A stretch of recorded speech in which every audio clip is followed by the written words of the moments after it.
দিলেন জুলাই বিপ্লবের পর, বিগত 24 সালের 5ই আগস্টে জুলাই বিপ্লবের পর এই পরিসংখ্যান মানুষের হৃদয়ে পরিবর্তিত হয়েছে। মানুষ পূর্বের যে শাসন ক্ষমতাগুলো ছিল, আপনি জানেন বিএনপি, আওয়ামী লীগ এবং জাতীয় পার্টি, তিনটি দলই মূলত রাষ্ট্রীয় ক্ষমতায় ছিল।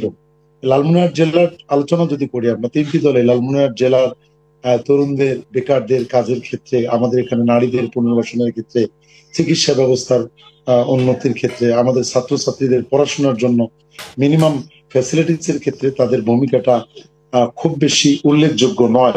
ফলশ্রুতিতে মানুষ এখন নতুন চিন্তা করতেছে, এবং আপনি জানেন যে বাংলাদেশটা নিশ্চিত করা, এই দিক থেকে মানুষের মনে এখন নতুন ভাবনা যে আসলে পূর্বের তিনটি দলেই তারা মোটামুটি এই কাজগুলো করতে পারেনি। মানুষের এখন চিন্তা চেতনা যে জামাত ইসলামীকে একটা বার তারা ক্ষমতায় দেখতে চায়।